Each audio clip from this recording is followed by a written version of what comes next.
In this video, we solve problem 27 from the Larson Calculus 10th edition text from section 2.6. It says, a baseball diamond has the shape of a square with sides 90 feet long. A player running from second to third base at 25 feet per second is 20 feet from third base.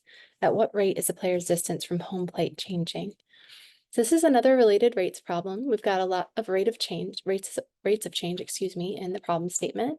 The first thing we want to do is draw a picture, label it with all of the various distances and rates of change, and then try to find an equation that relates the information we know to the information that we want to know. And then finally, we'll figure out what the problem statement is actually asking us for, and we'll try to use implicit differentiation and our understanding of all of that given information to answer the question that they're asking us. So it says, a baseball diamond has the shape of a square with sides 90 feet long. So I'm going to try to draw a baseball diamond. It's a little bit hard to make a square on its side. That was supposed to be square, but it looks more like a rhombus or something. But each of these distances is 90 feet. They're supposed to be right angles. It doesn't quite look like a right angle. But we've got those right angles there. This is home. And then this is first base. This is second base. And this is third base. So if you're not familiar with baseball, that's what it looks like. You've got a home plate, and then people run from base to base to base. Okay, so we've got that. And it says a player running from second to third base at 25 feet per second is 20 feet from third base. So here's second, there's third. We've got our person, he's running right here. And that distance from second, or from the person to third base, is 20 feet. And he's running at a rate from second to third base at a rate of 25 feet per second.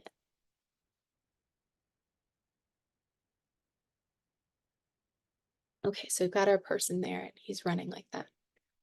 The question says, at what rate is the player's distance from home plate changing? Okay, so he's running. And the whole time he's running, his distance from home plate is changing. When he's at second base, the distance from home plate is, well, it's going to be given by the Pythagorean theorem, right? It's going to be the square root of 90 squared plus 90 squared. Because that's, if I had drawn my picture better,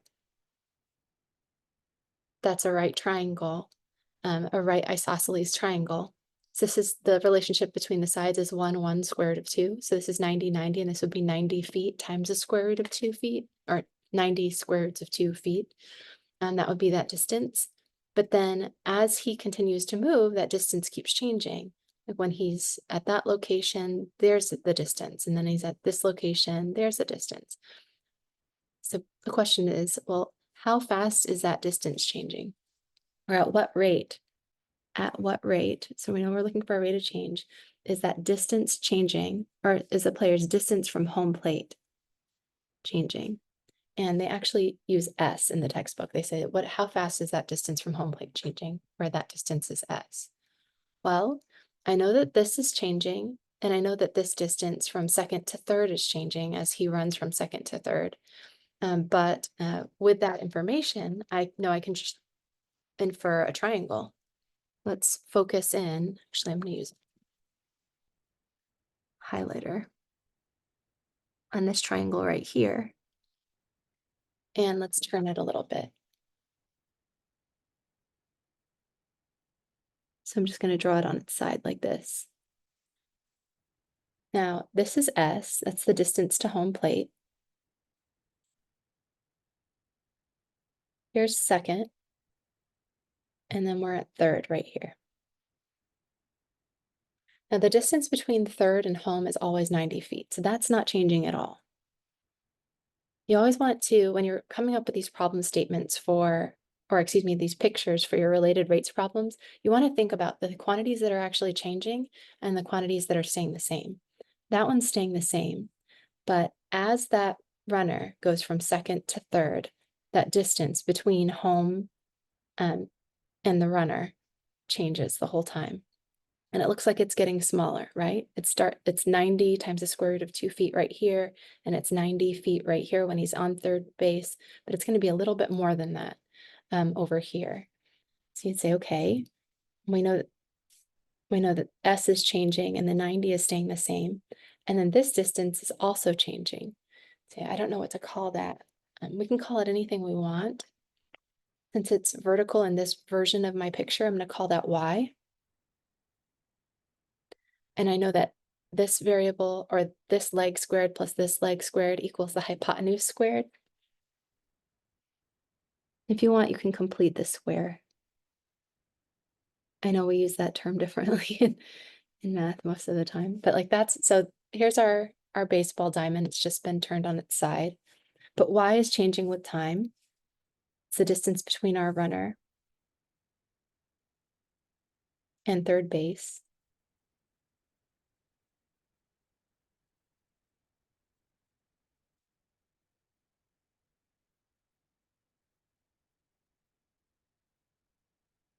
And S is changing with time.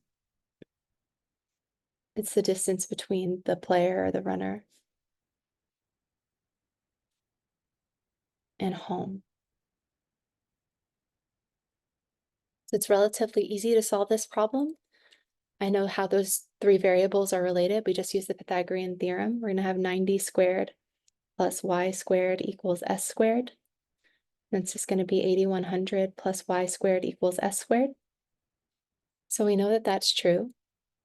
And what else do we know? Well, we're trying to find the rate that the player's distance from home plate is changing.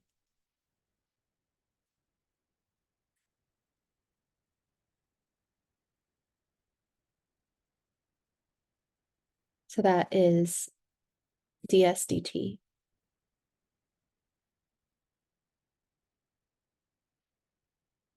We want that at a particular time. When we want to know what ds dt is when the player is running at a speed of 25 feet per second. And so that 25 feet per second is going this way. In this picture, our 25 feet per second would be going that way. So if we treat this y value as positive as we go from here to here, that dy dt is actually negative because it's going in the opposite direction.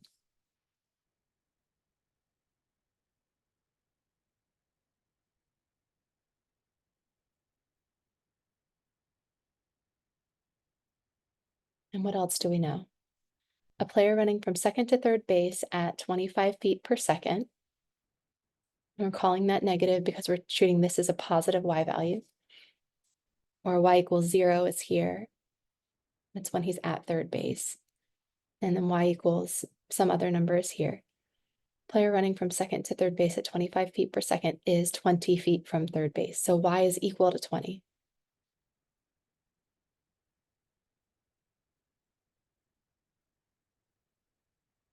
Okay, so we know that y is equal to 20 and dy dt equals negative 25 feet per second. And we want to know what ds dt is. Now, I write all of that, but I want you to be very careful. If you read this problem statement and just write down y equals 20, dy dt equals 25 feet per second, what is ds dt? You might be tempted to just substitute in y equals 20 here, and then you'd get 8100 plus that 20 squared equals s squared, and you might get into trouble because when you take the derivative of both sides, you're going to have a 0 on the left, and then you end up with this 2s times ds dt on the right, and so your s is either 0 or ds dt is 0, so it's constant. You're like, that can't be right. It's not right. The reason why it's not right is because our y value is actually changing with time. So you have to remember that the y value is changing with time and then say, it is changing with time, but at a particular moment, our runner is going to be 20 feet from third base. At that moment, when y is equal to 20, dy dt is this negative 25 feet per second, based on just our choice of y equals 0 and the fact that that's going to be the negative direction given our choice of y equals 0. That we keep all of that in mind. We say, in that case, what is ds dt? And that should be enough to get you to the right equation, and then use the appropriate equation to find ds dt. Okay, so we have a baseball diamond. We know that the sides are 90 feet long. We drew our picture. We thought about what was changing and what was not changing. We said the S and the Y are changing. The 90 feet is not changing. And then we use the Pythagorean theorem to come up with an equation relating S and Y. And then we know that we're looking for ds dt, and we know dy dt, and we know y. Well, that's good. We're going to be able to find the derivative now. So to finish the problem, we'll differentiate implicitly on both sides. Take the derivative with respect to t of this.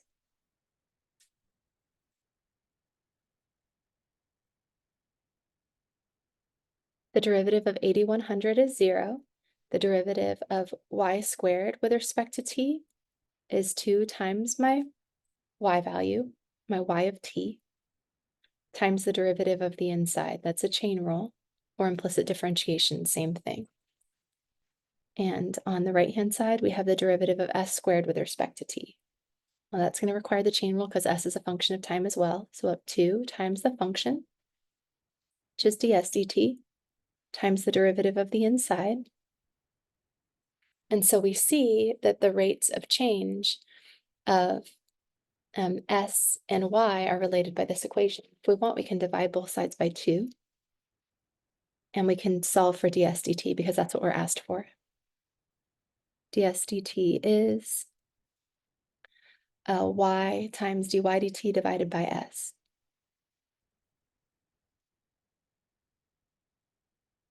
And I can just divide that coefficient by s. So ds dt is y of t divided by s of t times dy dt. And we know that y of t equals 20 at the time that we're interested in. We know dy dt is negative 25 feet per second at the time that we're interested in. But we need to figure out what s of t is. And remember, s is that distance. Be careful here. That s is time in seconds. This s is actually the distance between our player and home base. So you'd say, okay, well, I don't know what s is. I know what y is, but I don't know what s is. Well, you can find s. You can find s relatively easily. Since we know that y is equal to 20 at that particular moment that we're interested in, we know that s is equal to, well, it's a distance, so it's going to be the positive square root of 8100 plus y squared. So if you want to, you can call this not just y divided by s times dy dt, you can call this y divided by s, which is the square root of 8100 plus y squared times dy dt. And since you know y equals 20, you can substitute that in, and that's going to give you ds dt.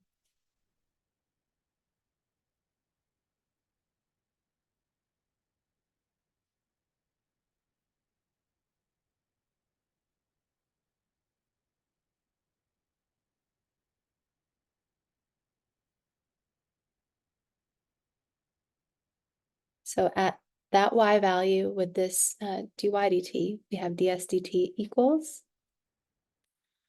y, which is 20, divided by the square root of 8100 plus y squared. It's 20 feet. This is 20 feet. And this is actually square feet as well. And dy dt is equal to negative 25 feet per second.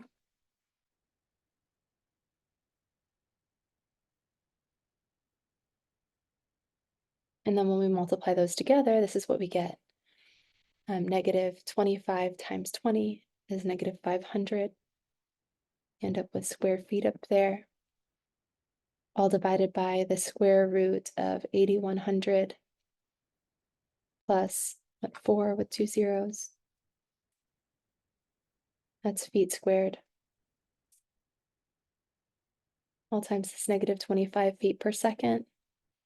I like to keep my units because it helps me and make sure that I have an answer that makes sense. So this times this gives me some number of feet squared. Oops, I've already counted for that negative 25, sorry. And the feet times feet gave me the feet squared. So there's just a sort of a 1 over seconds here. And this is negative 500 feet squared, all divided by the square root of 8500. and the square root of square feet is just feet. So one of those feet will reduce, and you end up with -500 all divided by 10 times the square root of 85 feet per second. And the units make sense. And let's use a calculator to figure out what that is. So using my calculator, I found that that reduced to -5.42 feet per second. And I think that makes sense. You always want to make sure that the answer is reasonable. Think about it. In the original problem statement, we had a player running from second to third, and his distance, they're asking about his distance from home. When he's at second base, his distance is 90 times the square root of 2, and I don't remember what that is. The square root of 2, I think, is about 1.4-ish. I might be wrong. But that distance keeps getting smaller and smaller and smaller as this sort of leg of the right triangle in the corner gets smaller. So this keeps shrinking, and at the same time that this is shrinking, this is shrinking. So this y value is changing at a rate of -25 feet per second. And the claim is that if the y is changing at -25 feet per second, and this sort of horizontal distance is fixed at 90 feet per second, the rate of change of s is actually approximately -5.42 feet per second. So at that moment, when we're 20 feet from third base, or when that player is 20 feet from third base, then the distance from home is changing at a rate of -5.42 feet per second. So 1 second later, he would be 5.42 feet closer to home than he was like at the moment when he's 20 feet from third. I hope that makes sense. Again, the way we solve these problems, read the problem statement, read it carefully, draw a picture, think about what's varying, think about what's not, find an equation relating the variables that are varying, think about what you are looking for and what's given, and then differentiate that equation implicitly and try to write it in terms of the values of the variables that you have. Now, sometimes not everything is given, like we had to figure out what S was. There were two ways we could do that. We could either just substitute in y equals 20 feet and immediately get that S is the square root of this 8,500 or the square root of 8,500 feet, or 10 times the square root of 85 feet. We could get that and then substitute that in. Or we could say S in general is the square root of 8,500 or square root of 8,100 plus y squared. And we can get this y over S entirely in terms of y and substitute our y in there. Either way, you'll get the same answer. And we simplify. I like to keep the units around just to make sure that the units at the end are consistent with the variables that we're trying to find. I see ds dt, I know I'm looking for a change in distance per unit time. I see the feet per second, and I know I'm on the right track. Do that and make sure you answer the question that was asked, and then you'll be good to go.